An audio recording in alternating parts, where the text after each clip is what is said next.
Olá,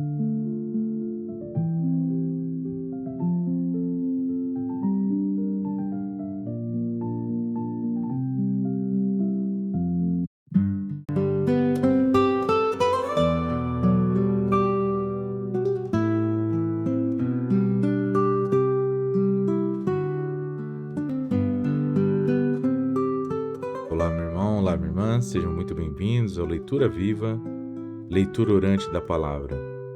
Hoje é domingo, dia 12 de abril, segundo domingo da Páscoa, dia da Divina Misericórdia. Em nome do Pai, do Filho e do Espírito Santo. Amém. Espírito de vida que sopra sobre nossos medos e atravessa as portas trancadas de nossos corações. Abre nossos olhos para reconhecermos as feridas de Jesus nas chagas da humanidade sofrida. Que a tua paz não seja um descanso passivo, mas a força que nos move para a justiça e para o abraço fraterno. Amém.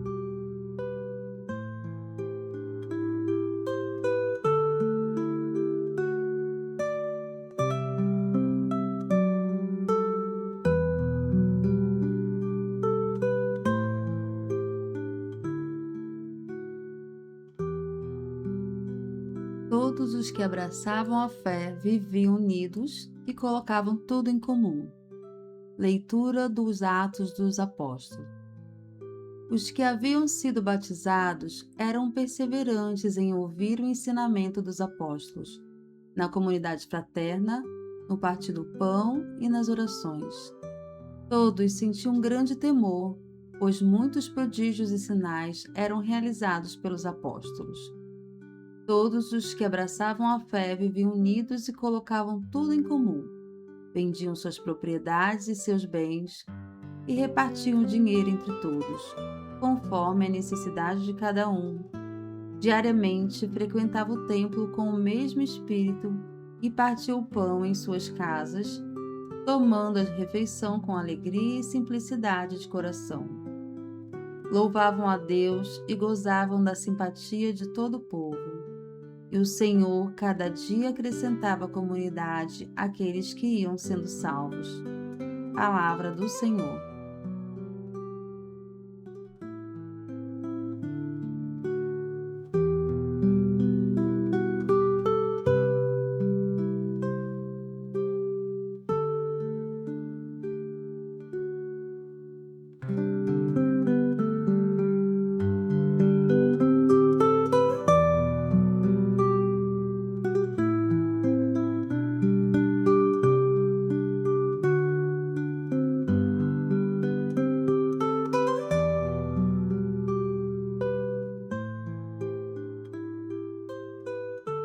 Salmo responsorial. Dai graças ao Senhor, porque Ele é bom. Eterna é a sua misericórdia. Diga a casa de Israel, eterna é a sua misericórdia. Diga a casa de Araão, eterna é a sua misericórdia. Digam os que temem o Senhor, eterna é a sua misericórdia. Empurraram-me, tentando derrubar-me, mas o Senhor veio em meu socorro. O Senhor é minha força e meu canto, e se tornou para mim um Salvador. Clamores de alegria e de vitória ressoam na tenda dos justos. A pedra que os pedreiros rejeitaram tornou-se agora a pedra angular. Pelo Senhor é que foi feito tudo isso. Que maravilhas Ele fez a nossos olhos. Este é o dia que o Senhor preparou. Alegremo-nos e nele exultemos. Dai graças ao Senhor porque Ele é bom. Eterna é a sua misericórdia. Dai graças ao Senhor porque Ele é bom. Eterna é a sua misericórdia.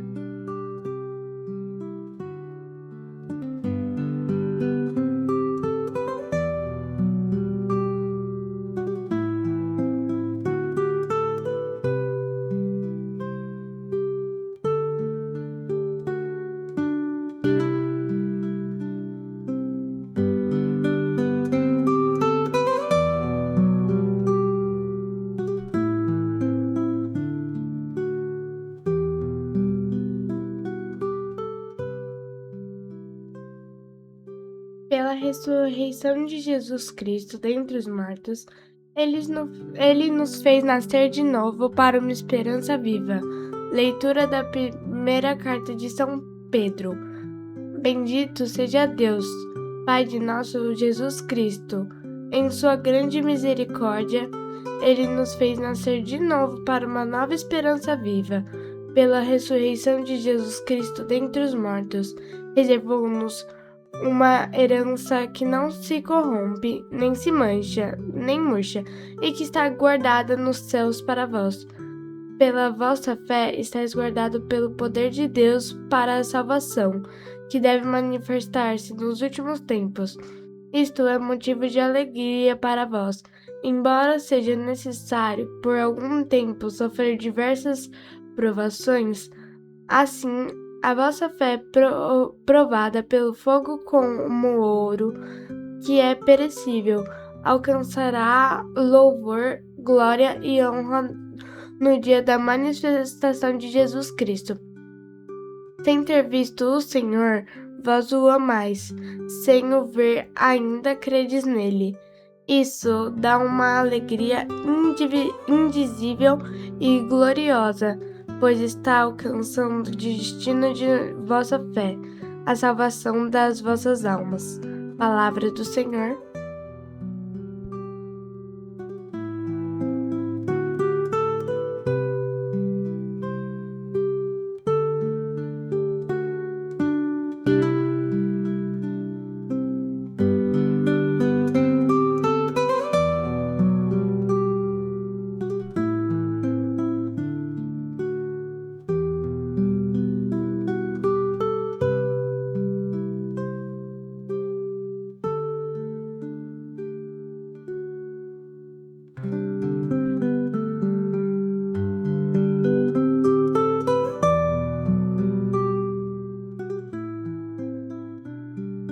Oito dias depois, Jesus entrou.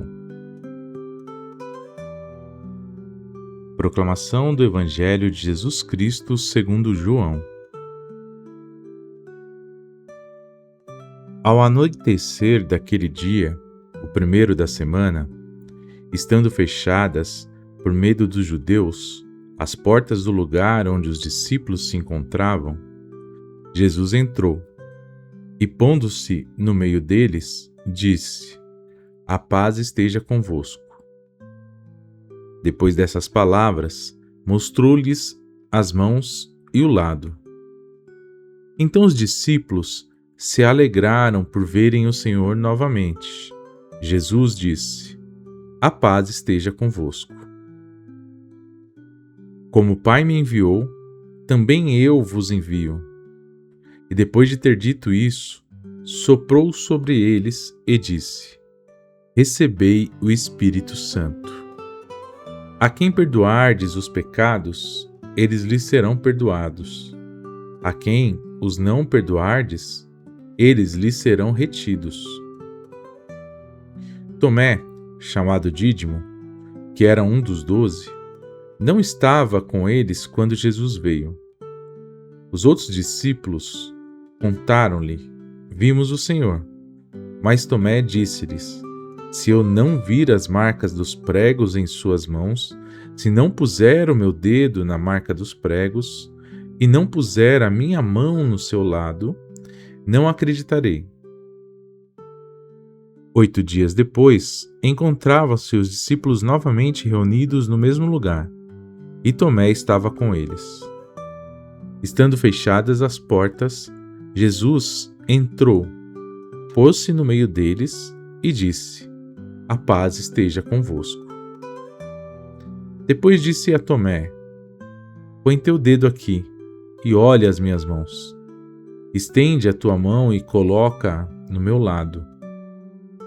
E não sejas incrédulo, mas fiel. Tomé respondeu: Meu Senhor e meu Deus. Jesus lhe disse: Acreditaste porque me viste? Bem-aventurados os que creram sem terem visto. Jesus realizou muitos outros sinais diante dos seus discípulos, que não estão escritos neste livro. Mas estes foram escritos para que acrediteis que Jesus é o Cristo, o Filho de Deus, e para que, crendo, tenhais a vida em seu nome. Palavra da salvação.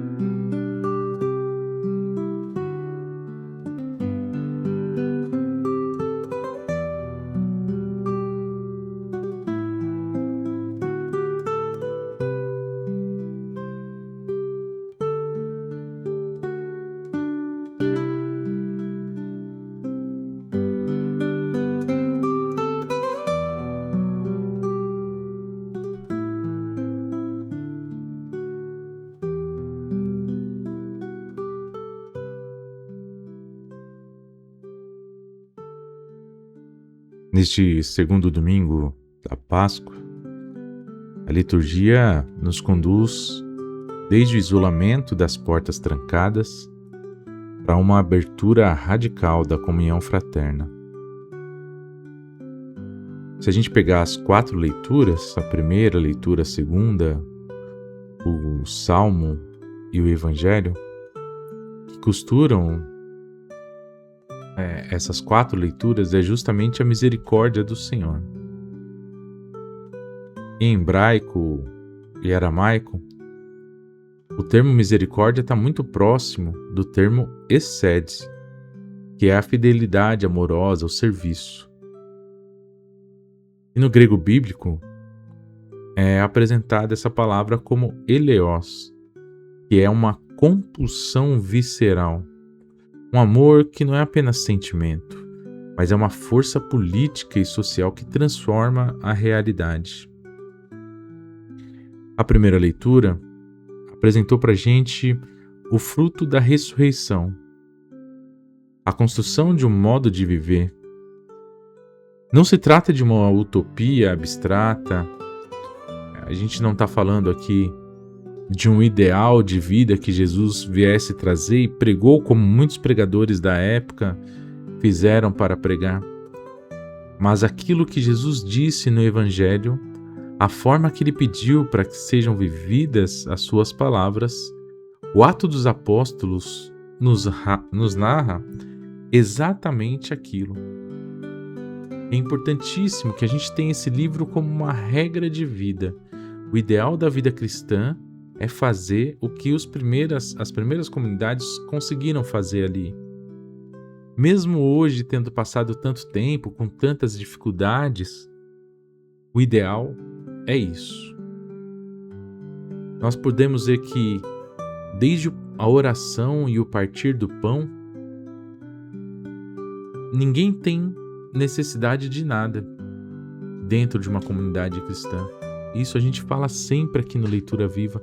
Como é que pode estar uma pessoa com uma vida totalmente abastada, com uma vida de muitas regalias e até confortos, sentar-se ao lado de uma pessoa que pode estar passando fome e nós não sabemos?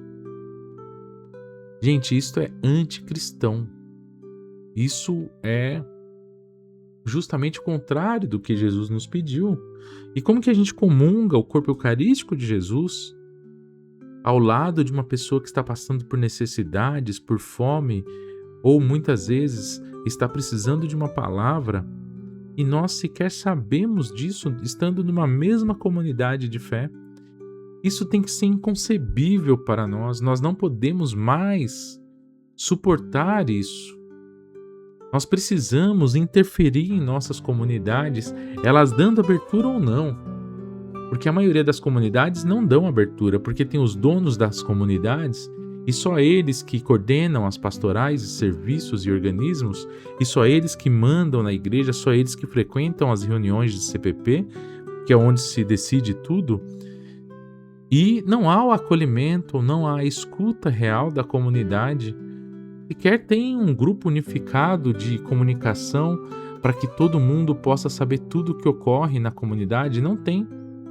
Cada serviço, cada pastoral, cada organismo funciona como uma ilha isolada e não se dialogam uns com os outros, porque aqueles que mandam têm medo de que entrem pessoas que possam exercer a coordenação de uma pastoral, de serviço em seu lugar. Muitas vezes é essa tristeza que a gente vive nas comunidades católicas. E que triste que é isso, meu Deus, porque isso é anticristão. Isso não tem nada a ver com o Evangelho, isso é contrário ao Evangelho. E aqui a leitura vem nos provocar justamente a isso, Atos dos Apóstolos, capítulo 2 inteiro, mas especialmente esses versículos que lemos hoje, no segundo domingo da Páscoa, vem justamente nos confrontar e dizer, olha, primeira coisa, ninguém é insubstituível, porque cada pessoa tem os seus dons, seus carismas, cada pessoa tem aquilo que pode dar a uma comunidade e por isso é especial, mas ao partir do momento que essa pessoa saia da comunidade, a comunidade vai continuar existindo normalmente. Todos nós, todas nós somos substituíveis em qualquer lugar. Essa é a verdade, minha gente. E se é assim, então vamos parar de frescura e vamos compreender que, primeiro, precisa de lideranças nas pastorais, serviços e organismos. Alguém precisa fazer o trabalho de liderança, de coordenação. Alguém precisa frequentar as reuniões e, de preferência, que todos pudessem frequentar as reuniões de CPP, que é o Conselho Pastoral Paroquial. Todo paroquiano deveria poder frequentar. As reuniões deveriam ser públicas. E não são. E a gente sabe o motivo. Muitas vezes porque os padres não querem, porque os padres não querem ouvir a comunidade, não querem saber o que a comunidade deseja, não querem sequer perguntar para as comunidades o que elas desejam e pedir a opinião delas para fazer as coisas. Aí escolhe umas poucas lideranças que se transformam em elites paroquiais. E aí essas elites paroquiais pensam pela paróquia sem sequer ter algum espaço de escuta. Porque se tivesse já seria muito melhor. Aqui no Atos dos Apóstolos, todos estão ali e todos têm tudo em comum. E você encontra ali uma organização de igreja muito importante, porque existem funções diferentes? Claro que existem. Existem dons e carismas diversos? Claro que existem. Agora, como que eles estão organizados na comunidade? Como que eles sucedem as suas coordenações e daí por diante? Isso é muito importante para nós.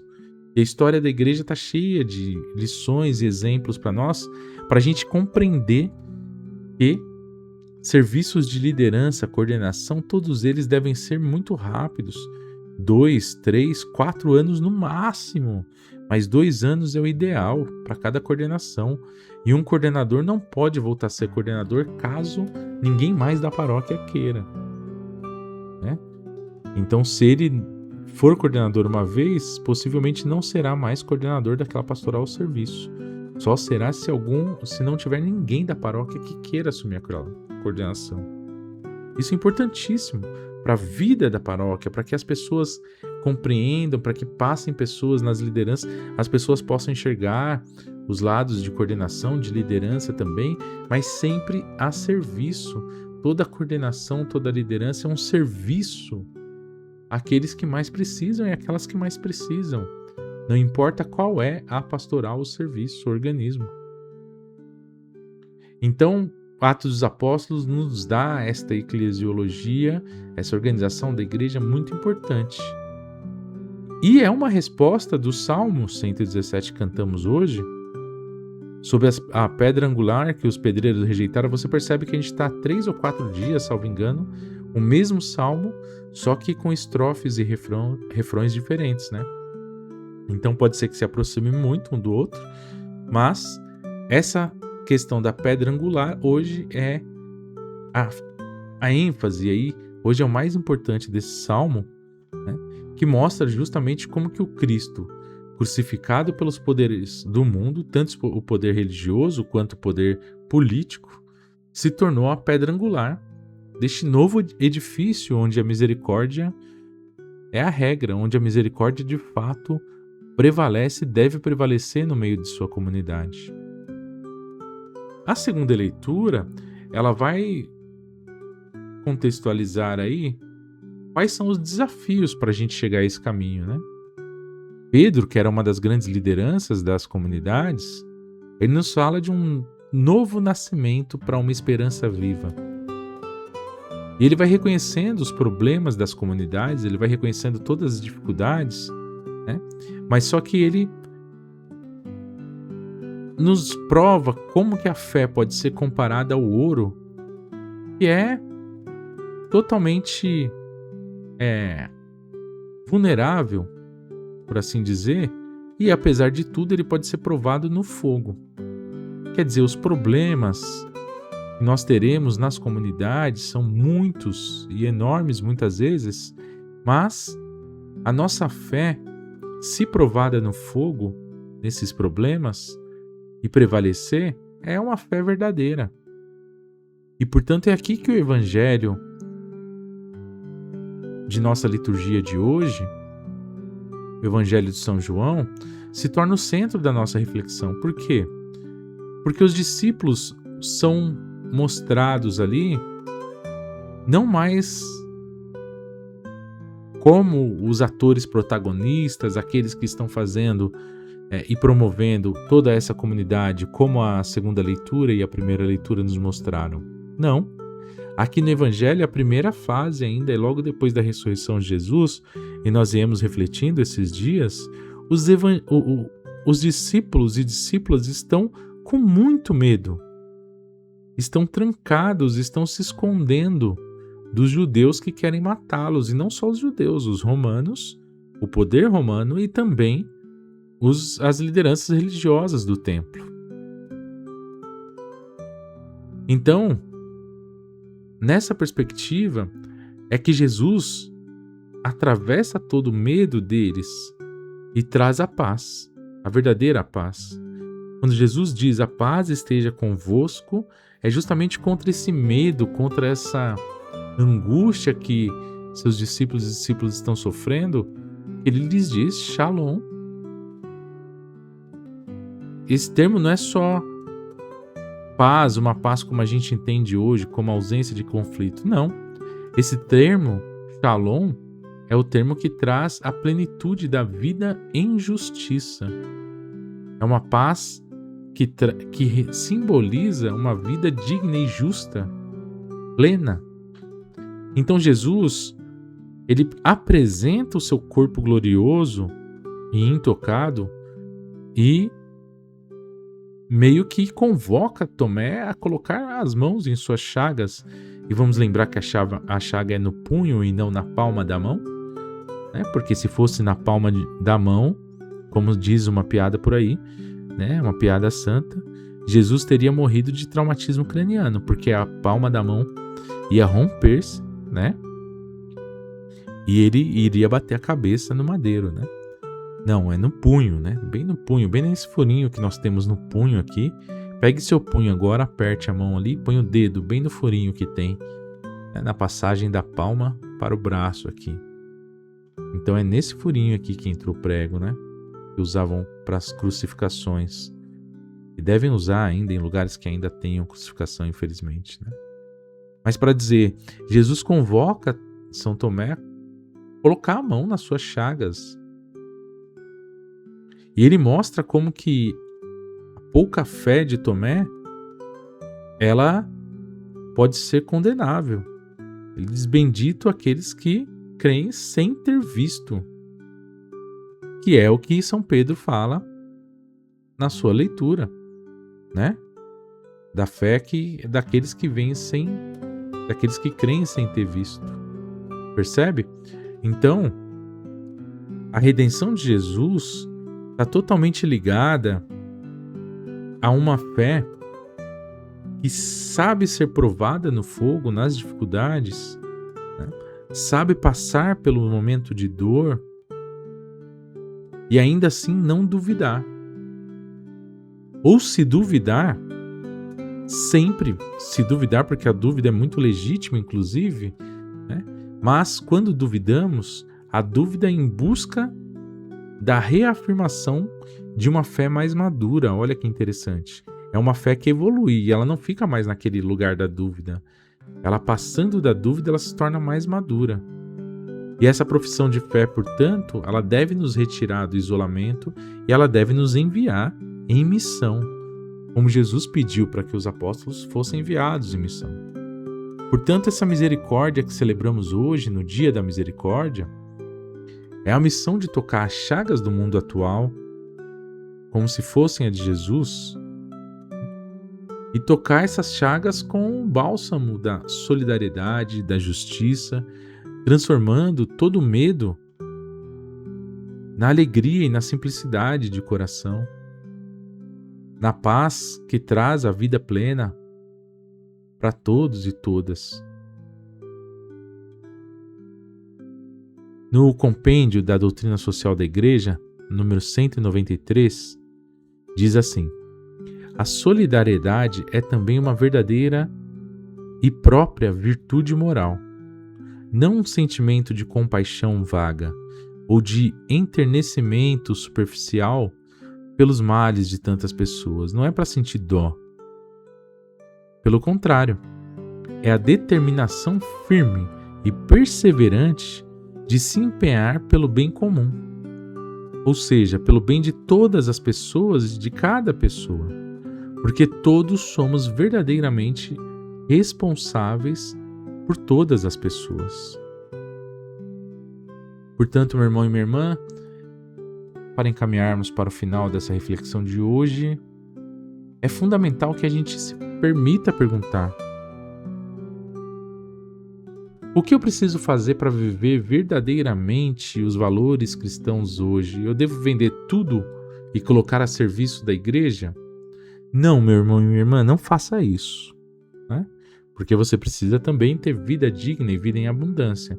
A não ser que você queira entrar numa comunidade de vida e aliança, que é para aquelas pessoas que têm o carisma verdadeiro e têm a vocação verdadeira para isso. E são poucas pessoas, né?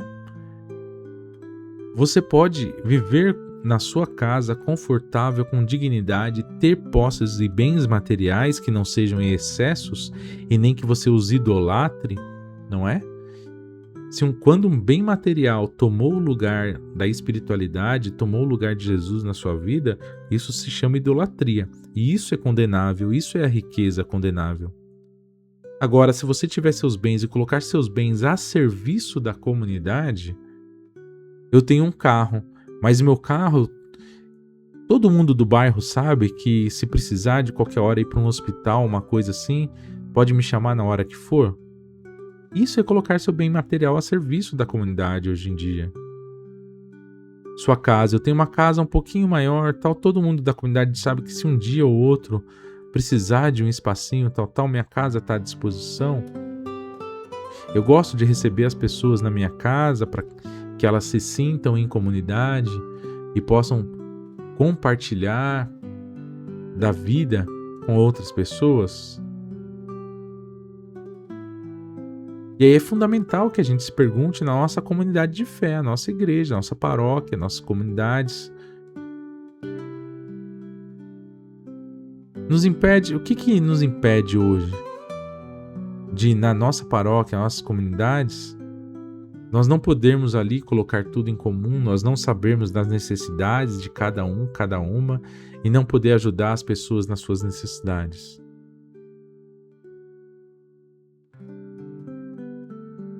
Como que as nossas comunidades têm exercido esse papel de misericórdia?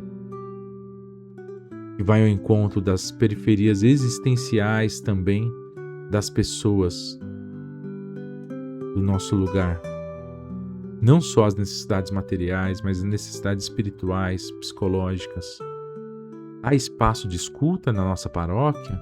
Espaço verdadeiro e real? Há convites em todas as missas para que as pessoas participem das pastorais e serviços e organismos? As lideranças desses serviços pastorais e organismos, elas gostam de tocar as pessoas e de não só exercer a liderança obediente e de serviço, mas também permitir que outras pessoas exerçam essa liderança, sendo lideranças sempre cambiáveis, sempre trocáveis, para que cada pessoa possa ter a experiência de liderar também a pastoral, o serviço?